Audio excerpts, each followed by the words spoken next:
Hey there, I'm Adam Melrose. I'm a North Carolina attorney and real estate investor, and I thought it would be fun to do a series of videos on buying a piece of investment property. So I currently have a part ownership in one triplex, two single family homes, then I have my own personal residence, and I am in the market to buy a new piece of investment property.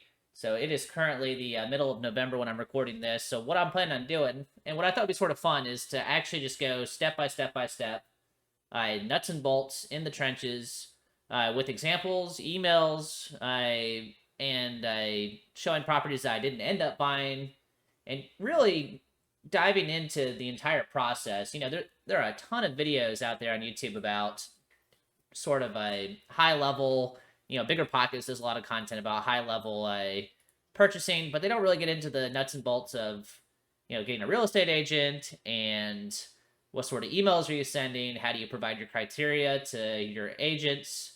Actually going out and look at the properties. So I want to do this sort of the full way and videotape and show spreadsheets and breakdowns. And I think it'll be a lot of fun. So I thought this would be something that I would have loved to have seen when I first got started. I don't really see much of this kind of content on the internet. So let's do this, and I hope you guys enjoy sort of the journey with me. So I'm going to briefly just touch on why real estate. A couple different reasons. I'm not going to go too much into it because I assume you guys are interested in real estate and you've already done your own investigation. But the primary reason is diversification. So I am an attorney. I have a pretty decent salary, but you don't want to be just putting all your money into the stock market. So diversification is a big part. Wealth creation is a big part. Leverage. So 20% down, you're getting, and then other 80% is financed. So you can use your leverage 5 to 1. Appreciation. Most property appreciates over time, or at least matches inflation. So that's the next one. It's a hedge against inflation, and rate of returns are usually higher than what you can get in the stock market if it's well managed. And I just enjoy it. So, some extra money for something I enjoy doing is always a plus.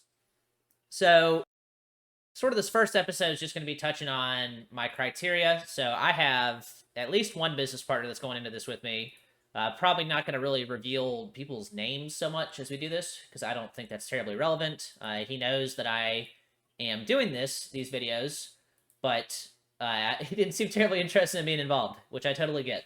So I have one business partner who's definitely going to be in this with me. He is new to investing, so he is going to be more of the capital partner, meaning he is providing a larger portion of capital to this transaction than I am. Although I will provide some amount of capital, but we're trying to sort of balance out money versus experience versus time and effort. So I expect that I will probably, well, I know a whole lot more about this process. So that's a huge contribution I bring to the table. Plus, I know how to evaluate properties. And he is someone I've known since high school. Very intelligent. He's an engineer. I know he'll do a good job with it, but he definitely has a lot of learning to do. But he brings, like I said, he's an engineer. He brings a lot of capital to the table.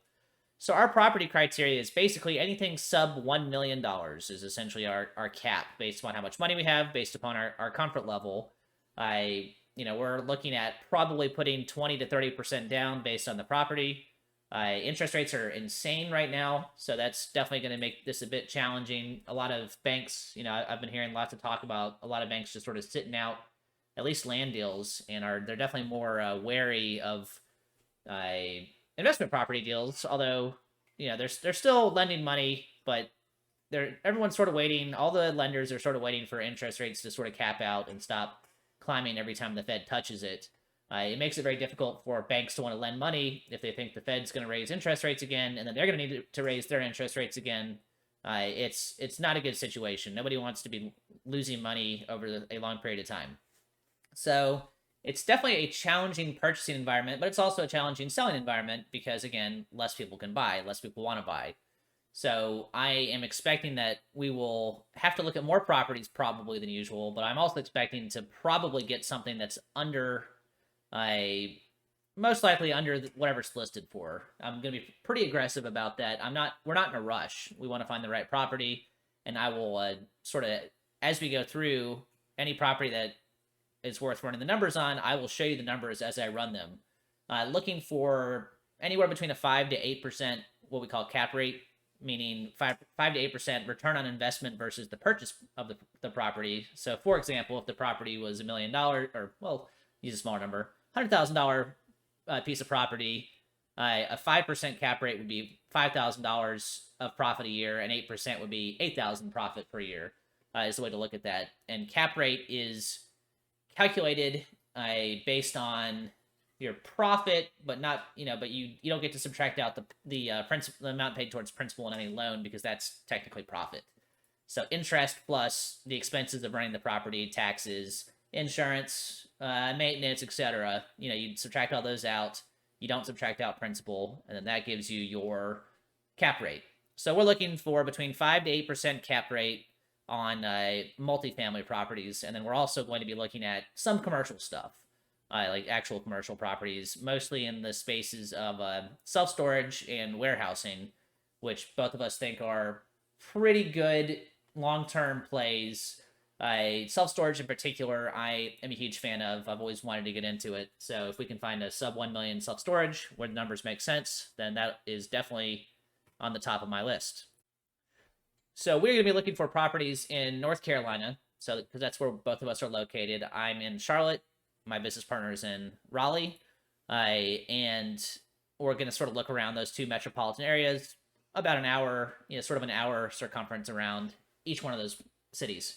Is probably where we're going to focus in on. If we can't find something in those radiuses, we'll look elsewhere.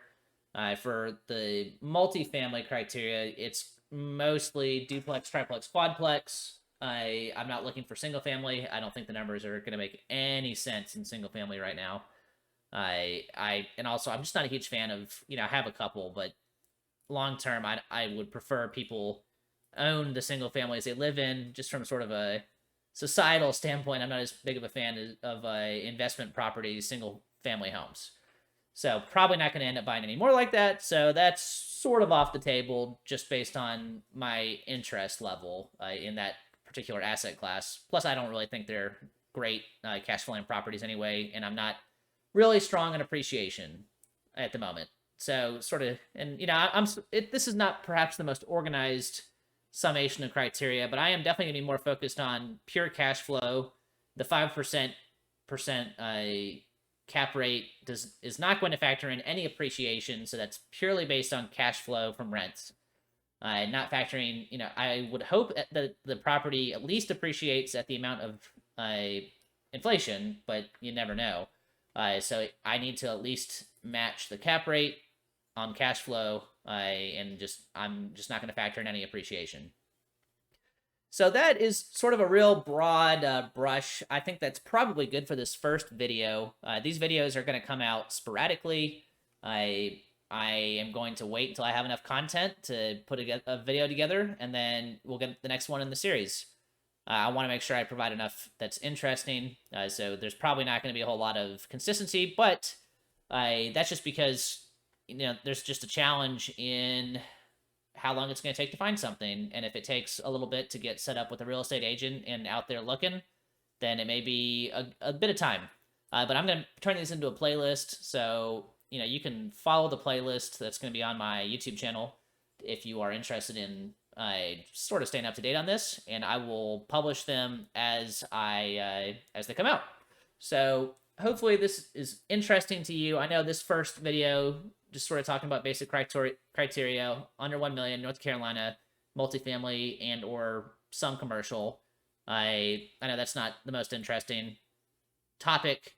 I sort of just laying the ground rules. The next video will have a lot more meat to the bones. All right.